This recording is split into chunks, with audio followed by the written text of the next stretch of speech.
Sana ngayong Pasko ay maalala mo pa rin ako. Hinahanap-hanap pag-ibig mo. At kahit wala ka na, nangangarap at tumaas pa rin ako. Muling makita ka at makasama ka sa araw ng Pasko. Yo guys! Welcome back to Mr. Wainsford Podcast. It's another Wednesday. I hope you're okay. I hope you're having a good day. Because, as you can see, I'm wearing Santa's collar. Because for today's episode, we'll be talking about Christmas. Like, looking through the lens of someone who is living abroad na Filipino. Ano nga ba yung feeling na ini-spend mo yung Christmas mo abroad, and what are like yung mga yung mga memories or like siguro collective memories ng mga Filipino when it comes to Christmas in the Philippines. Yun lang, very actually ni-record ko tong episode na to tapos na yung Christmas kasi gusto ko na like i-spend yung Christmas ko, or like, gusto kong i-record to na after ko i-spend yung Christmas ko dito. Kasi last year, share ko lang, nasa Philippines ako nung Christmas and nung New Year. So, ngayon, siguro, mas maganda na mag-record ako na dito, na na-spend ko na yung Christmas dito. And parang, how to start this? Parang, wala akong idea. Pero, parang siguro, I'd say na like, spending your Christmas abroad, hindi siya yung mga napapanood natin sa mga movies. Like yung mga Home Alone, ganyan. Which pinanood ko nung Christmas. Di siya katulad ng mga ganun na pag ini-spend mo yung Christmas mo sa ibang bansa. Kasi, wala lang, parang talaga like, specifically dito sa New Zealand, kung saan ako nakatira. Siya, hindi ganun like ka-grand yung celebration ng Christmas compared to the Philippines. Because we all know that in the Philippines, kapag sumapit na yung bare months, some businesses ay nagtalagay na talaga sila ng mga Christmas decorations. That's why sinabi na, diba, yung Philippines, we have like the longest celebration of Christmas. Pero dito kasi, like December lang talaga nag-i-start. Like December 1, nag-i-start yung Christmas. And natatandaan ko, nung nasa work ako, December 1, ata may pasok ako nun. Tanda ko, biglang nag-play dun sa radio yung kanta ni Mariah Carey, yung All I Want for Christmas Is You. Tapos yung katrabaho ko, parang natigilan siya. Tapos parang sinabi na, it's time. Sabi niya ganun na, yun na, it's Christmas season na. Tapos yung parang nasa isip-isip ko nun, parang ang tagal ng Christmas season na. Parang bilang isang Filipino, di ba? Bare months pa nga lang, yun, iisip mo na Pasko na, ganun. Pero dito, and I think sa iba ring countries, mga western countries, December 1 talaga nag-i-start yung Christmas season nila. And ayun lang, parang as a Filipino, you will always feel na it's a bit empty yung Christmas sa ibang bansa. Hindi siya ganun ka-warm. Hindi siya ganun kadama. Like yung Christmas spirit, hindi mo masyado ganun kadama. Kasi wala masyadong mga decorations. Like wala masyadong mga kanta na nagpe-play ng mga Christmas songs, ganyan. Isa yun sa feeling ng someone who's living abroad and spending their Christmas. And it's very sad. Tanda ko, nung first Christmas ko ba nun, 2023 yung first Christmas ko dito. Kompleto naman kami, like, marami na kami dito, yung mga pinsan ko, mga tita ko, ganyan. Marami na kami, actually, compared to, like, other families or other Filipinos here. Marami na kami, pero, hindi ko alam kung bakit ganun pa rin yung feeling na parang, kulang yung warmth ng Christmas dito. And actually, a fact para sa inyo guys, dito sa New Zealand, which is like nasa southern hemisphere ng Earth, yung Christmas season dito mainit. Like, ito yung summertime namin. So, yun, kahit naman mainit, pero malamig pa rin naman. Pero yun nga, iba pa rin. Kasi, parang naisip ko lang na bakit ganun sa Pilipinas, which is pag December, malamig na. Bakit parang ang warm pa rin talaga nung Christmas, yung feeling. And, I know, some of you will say na, hindi na nga ganun katulad ng dati. Like, parang mas dama mo talaga yung Christmas dati.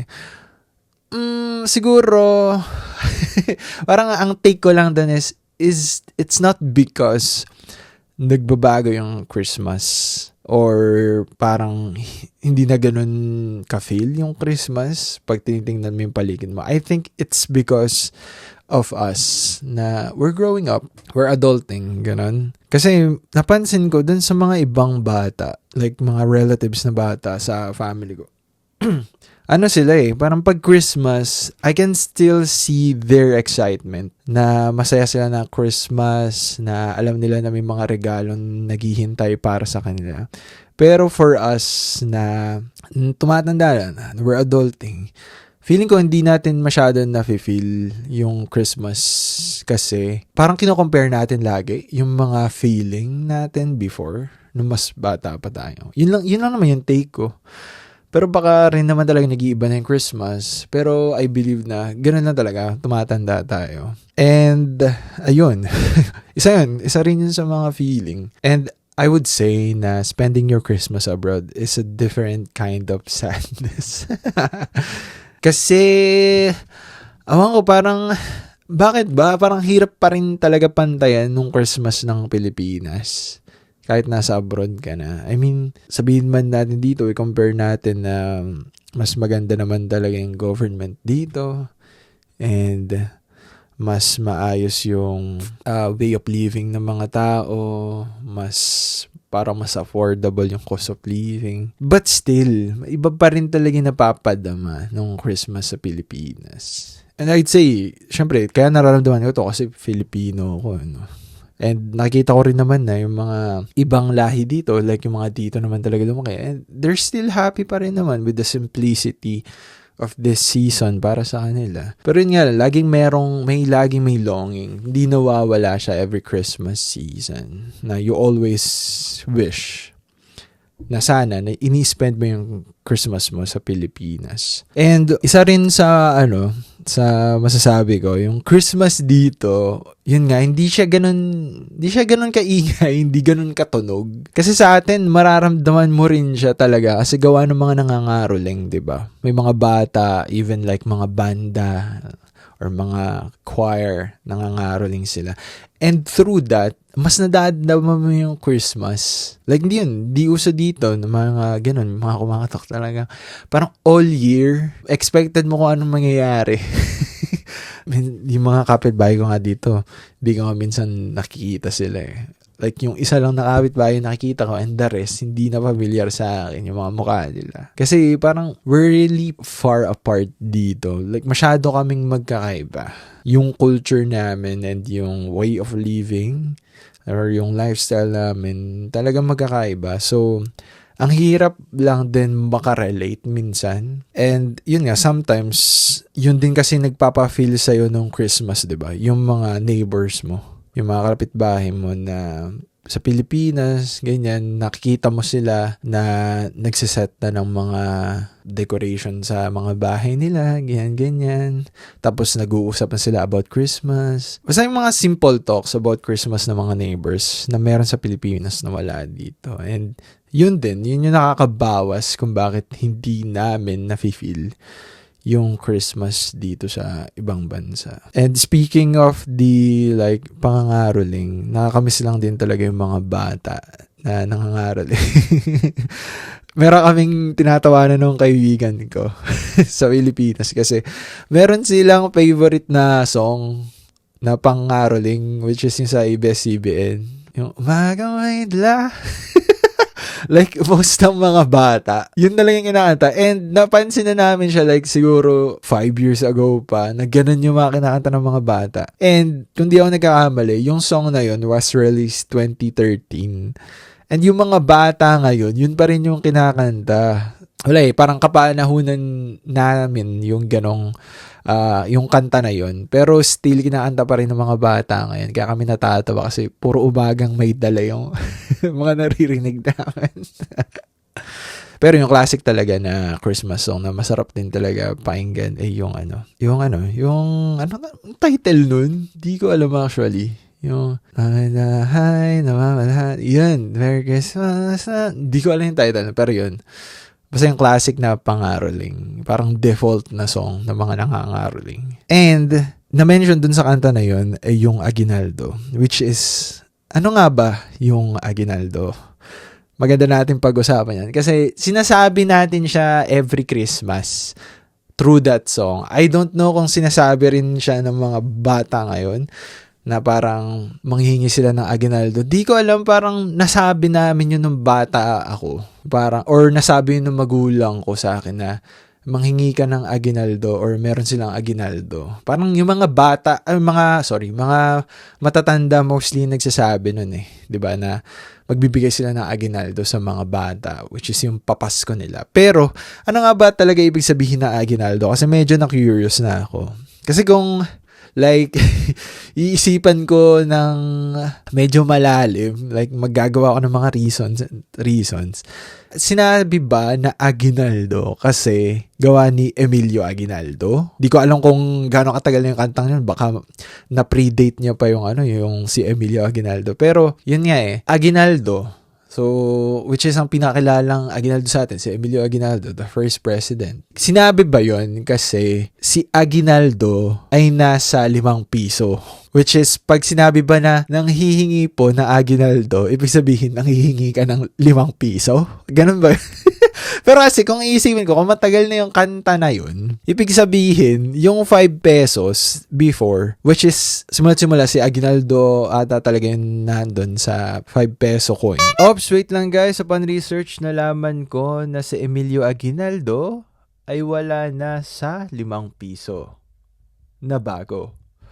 Siya ay nasa lumang 5 piso at nasa dati ring 5 peso note. At ang nasa 5 piso na natin ngayon, which is yung silver na kulay na 5 piso, ay si Supremo Andres Bonifacio. Yun lang naman guys, maiging nalalaman natin yung mga ganito. So yun, back to the episode. Ibig sabihin ba nun, malaki yung Aguinaldo dati? Like, kasi yung 5 pesos, di ba? Malaki yung value na dati. Like, nung mga 80s, 70s, mga kunwari ng mga magulang natin na baon lang nila piso, ganun. So, ibig sabihin, malaki yung 5 peso. Wala lang, yun lang yung naisip ko kung bakit natin sinasabi yun. Kaya, for today's episode, ang word of the day natin ay Aguinaldo.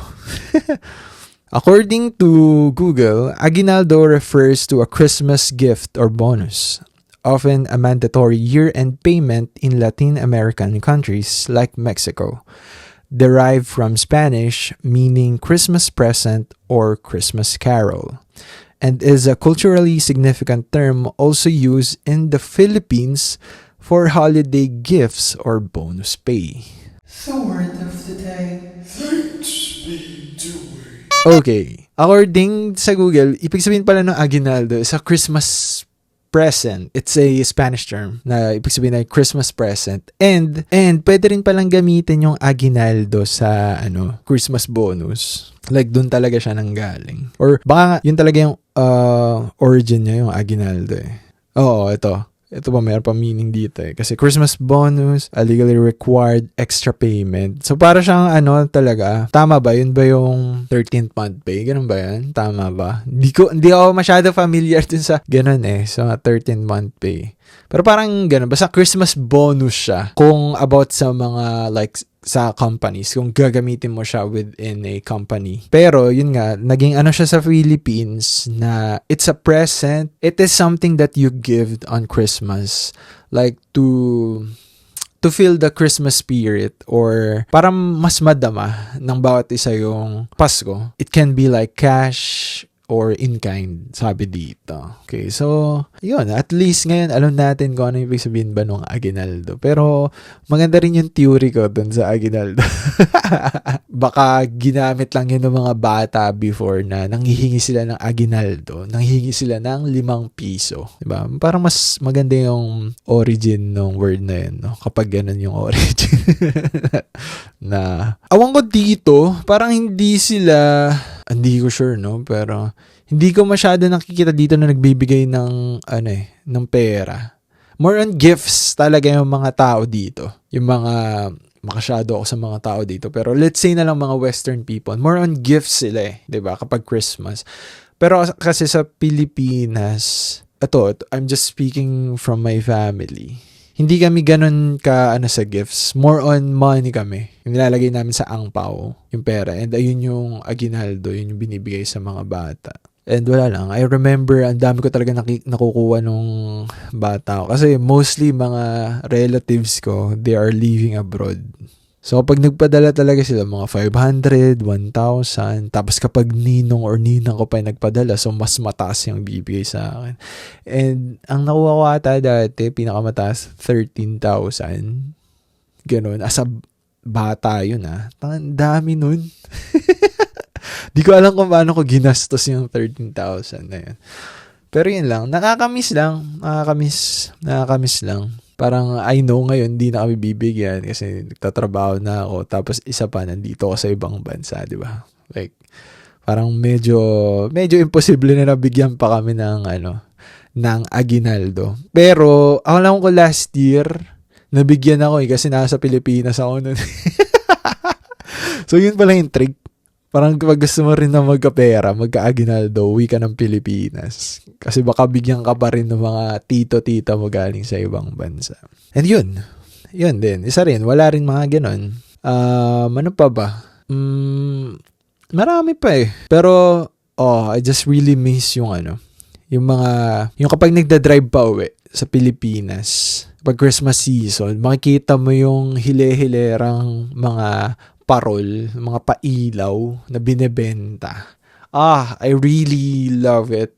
Kapag dumadaan ako sa mga road na maraming ganun, nakakatuwa talaga. Nararamdaman ko yung Christmas spirit kapag ganun Tapos, meron pang thing sa Pilipinas that what we call na pailaw sa mga sa bawat bayan. And I remember 2022 ba yun? Yung nagala ako kasama yung mga friends ko or mga pinsang ko. Tsaka tito, hindi. Basta naggala ako, kasama ko kung sino man yung kasama ko. Nagpunta kami sa iba't ibang bayan dun sa province namin. And pinuntahan namin yung mga pailaw. And that kind of trip, napakasimple lang naman niya, pero sobrang saya. For me talaga, sobrang saya kapag nakakita ako ng mga pailaw tuwing Christmas. And sadly, wala man pailaw dito. Masyadong tipid ng mga tao dito sa mga pailaw and decorations. Yan, something I miss. And yun, isa pa rin is yung mga food. Mga food tuwing Christmas. 'Di ba? Meron mga food na lumalabas lang tuwing Christmas. Bibingka, puto bongbong, ganyan. Tapos, yung kasapangahanda nyo, yung hamon, 'di ba? Yan, mga lumalabas yan tuwing Christmas And speaking sa mga handa, bigla akong may naalala. Yung sinabi ng DTI ba? Wait lang, natin, make sure. 500 peso Noche Buena. Oo, yun nga. Ang sabi ng DTI, kasya na daw sa mga Filipino, sa Filipino family, ang 500 peso worth na Noche Buena. Now, ano ba naiisip ko dun sa sinabi nila na yun? Nung first time kong narinig yun, or napanood ko sa TikTok, parang hindi pa ako masyado nagbigay ng reaction kasi parang I'm trying to understand how they think yung DTI. Kung bakit nila nasabi yun. And dun sa video, meron silang listahan ng mga ng mga products. Like may mga specific prices yung products na yun. Tapos sinasabi nila na kapag spaghetti, ganito yung price, ganyan. Now, kung aanahin naman talaga, 500 pesos, meron ka pa rin naman talaga mabibili na pang Noche Buena. And nakita ko yung mga ibang mga vloggers or like some random people in social media na tinatry nila yung 500 pesos. Meron naman talagang magagawa. Pero kasi, I don't think na 500 peso, parang mapupuno ba yung table mo nun? And parang pag 500 pesos, pwede na yun sa'yo eh. Ikaw, alone, marami ka nang mahanda. Kung ikaw lang naman yung kakain. Pero sabihin mo family, 500 pesos, parang medyo talaga kulang. And I don't think na dapat ganun yung sabihin ng DTI sa mga Filipino na hindi kasya na yung 500 pesos na parang bang sinabi nila, hindi, okay na yan, magtiis kayo sa 500 pesos, meron naman nabibili, wag na kayo masyadong maarte. Parang ganun yung naging dating. Pero awan ko, naisip ko lang din naman sa mga ibang family na, what if 500 pesos lang naman talaga yung budget nila for Christmas? And that's okay. Kung yun yung magpapabusog sa kanila sa Christmas, yun yung something na pagsasalusaluhan nila sa Christmas, it's not bad. Pero what's bad is kung paano sinabi ng DTI sa mga Filipino na for all families, worth it na yung 500. I mean, kung kaya pa natin na magbigay ng marami, like kung kaya naman natin na maghanda pa, di ba? Edi, parang mas masaya, di ba? Mas maganda, mas maraming handa. And wala lang, nakakainis lang din yung mga ibang mga, alam naman nating mga privilege and they have the money to spend a lot on Christmas. Tapos sila pa yung, sa kanila pa nang galing na kasya daw yung 500 pesos. Like, yun nga, isa si, Gloria Diaz. Diba parang, I mean, baka iniisip niya, like yung time niya, 1960s, kasya yung 500. Kasya talaga. Pero ngayon, I don't think so. For a family, and you really want to have a lot of food on your table, 500, hindi siya kasya. Diba? And, wala lang, may pumasok na naman sa isip ko na, ito medyo hindi siya relate pero ipasok na rin natin. Kasi I know someone from here na nagpadala siya sa family niya ng pera worth 26,000. And ayun, para yun sa Christmas just for celebrating the Christmas. Tapos biglang nag-ask pa daw yung family niya na kulang pa daw yung 26,000. Diba? Kung narinig yun ng DTI, baka magulat sila. Tignan mo, 26,000 nga kulang daw eh. Tapos sasabihin nyo 500. Pero dun naman sa storya nung kakilala ko, 26,000, sobra-sobra naman na yun. Napakadami mo nang mabibili. Baka nga hindi lang handa yun, meron pa kayong Christmas trip outside eh. Like, makakapag out of town pa kayo sa 26,000. Baka makapag-resort pa kayo, di ba? Tapos, hindi daw kasya yun, 26,000, di ba? Like, sino kayo, DTI? Hindi kasya ang 26,000. Tapos sasabihin nyo 500. Pero yun lang naman, no, sa mga Filipino na merong mga relatives from abroad, medyo hina-hinay lang din kapag Christmas kasi kapag Christmas, guys, magastos talaga. Even if nasa ibang bansa ka at mag-isa ka lang, magastos talaga ang Christmas. Awan ko, parang, I mean, it's our choice naman kung paano natin i-spend yung money natin. Pero there are like factors na talagang mapapagastos ka kapag Christmas eh. And syempre, kapag nasa abroad ka rin, parang, di ba, naging tradition or talaga nasa culture ng mga Filipino na magpadala ng pera sa mga relatives nila sa Pilipinas. Pero yun nga, hina-hinay lang. It's better pa rin naman na i-balance natin and i-budget natin yung pera. Like, maghahanda ba tayo ng sobrang dami? Like, marami ba talaga tayong kakain? Parang, it's good naman na enough lang to last yung Christmas season or sabihin natin 1 week, 'di ba? Like kasi very yun sa mga Pilipino na na kung ano yung handa ng Christmas, yun din yung ulam nila next day and the next day, ganyan. So yun lang. Huwag tayo magsayang ng pagkain, guys. Because it's never good na magsayang ng pagkain. Kainin nyo yan hanggang New Year. Kung may natitira pang pagkain. Kasi, let's save the earth, guys. Okay? No food waste dapat tayo. Pero yun lang. Basta, yun din kasi, nakakalungkot rin yun na kapag mag-isa ka na nga lang sa ibang bansa, di ba? Well, I'm not speaking for myself kasi hindi naman ako mag-isa. Pero inisip ko lang yung mga mag-isa sa ibang bansa na wala na nga silang kasamang mahal sa buhay sa Christmas nila. Tapos, mawawalan pa sila ng sobrang laking pera. Parang sobrang lungkot na.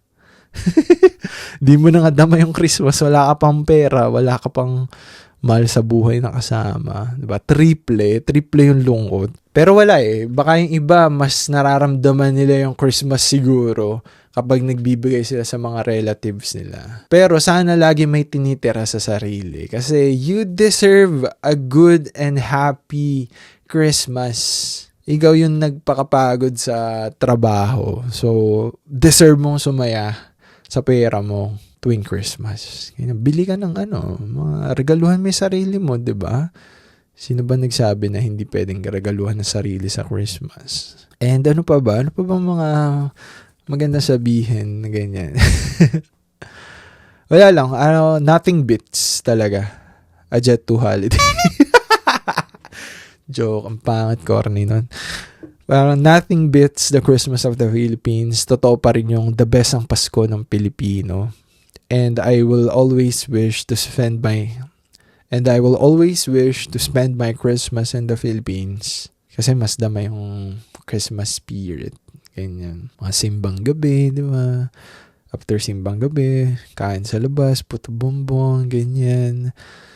Wala parang Christmas, parang it really calls people na magsama-sama, makita-kita. Pero I know na not all Christmas ay masaya. Minsan, yung Christmas pa is malungkot. Ganyan. And I have many experiences about that, yung Christmas na malungkot. Pero that would be for another episode kasi baka humaba ito na masyado. Ilang oras na ba? Pero yun, I just wish na itong Christmas na dumaan sa inyo, naging masaya kayo at na-spend nyo to with the people you love, and kung mag-isa ka man ay sana naging masaya ka na in-spend mo yung Christmas kahit malayo ka sa mga taong mahal mo. And it's possible, not because na malungkot sa ibang bansa ay hindi na posibleng maging masaya yung Christmas mo. There are ways, though hindi ko masabi kung kasi figure out ko pa rin yan sa sarili ko, like how can I make my Christmas abroad really happy. And I know it would not be as happy in the Philippines, pero it's still possible. Hindi naman sinabi na sa Pilipinas lang naman masaya ang Christmas. Ganyan. Baka hindi lang natin alam kung paano pa i-spend sa ibang bansa, di ba? So yeah, let's just not lose our hope. Kasi alam ko merong ano ba yung tawag? Christmas jitters ba yun? Tama ba? Like, yung naluluha ka tuwing Christmas. Meron bang gano'n term? I don't know, parang narinig ko lang or nabasa ko lang yung summer. Ganyan, meron talaga, may taglay rin kalungkutan talaga yung Christmas. Especially us.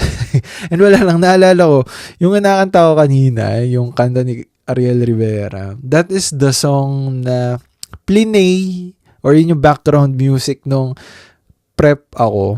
Tapos, ang role ko nun, ginising ko pa talaga yung mama ko just to make sure of this story. Kasi, nung prep ako, meron kaming play, Christmas play. Tapos, ang role ko nun ay ang role ko nun ay asawa ako ng isang Filipina.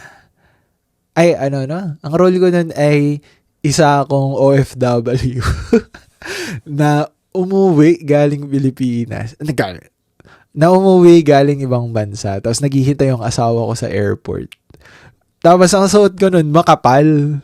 makapal na jacket.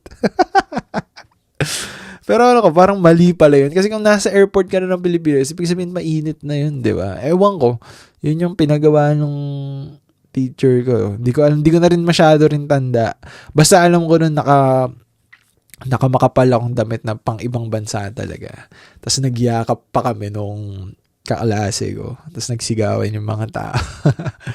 Wala lang, parang looking back sa mga time na yon, like shit, parang I'm here. Nandito na ako sa time na parang ayun na talaga yung nangyayari.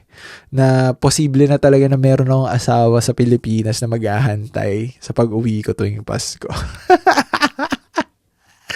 Wala lang, ang bilis. Time flies talaga. Ang bilis. Ang bilis lang. Nakakatuwa lang din isipin, ganyan. Sobrang relate eh. Sobrang relate yun sa mga kanta ngayon sa Christmas. Kasi kung napapansin nyo, yung mga kanta mostly Christmas, more on about wanting to have someone with you sa Christmas. 'Di ba? Yun ngayon, sana ngayong Pasko ni Ariel Rivera, Mariah Carey, yung All I Want for Christmas Is You, Last Christmas, Santa Tell Me ni Ariana, ganyan. More on, ano talaga eh, pananabik, longing for someone kapag Christmas songs. And mas dama ngayon, mas dama ko yung mga Christmas song kapag ganun yung mga pinapatugtog. Pero yun, I think that's about it. Ayun na yung mga sasabihin ko about the Christmas abroad. I hope naging maayos tong episode na to. Kasi wala talaga akong ginawang outline dito. Parang gusto ko lang siya maging authentic. Manggaling lang.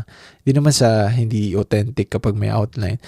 Pero gusto ko lang siya na like kung ano lang maisip ko talaga yun yung sasabihin ko. Para masabi ko talaga yung mga gusto kong sabihin. Wala siyang filter ba? Ganon. And for the last words of this episode, I would say that if you're someone who is living abroad, away from your family, away from your friends, and the people you love, and you are spending your Christmas, it's still possible to be happy. I know it's not as happy in the Philippines, pero may mga paraan para maging masaya. And maybe this is the time to figure out kung paano maging masaya ng ikaw lang mag-isa. Malaman mo sa sarili mo na ikaw pala sa sarili mo kaya mo magbigay ng saya. Na baka ito rin yung time na ma-figure out mo na Christmas is just not bringing joy to other people but also bringing joy to yourself. Maybe, ganyan. Okay, let's just not lose hope. We can still be happy. Like, tayo yung paraan or tayo yung rason kung paano tayo magiging masaya. And we just have to believe that it can happen. Yun. I hope I put it nicely. Parang di ko masyado na. Pero I hope na gets nyo yun, yung last words ng episode na to. So yun, thank you for listening to this episode. And see you next Wednesday.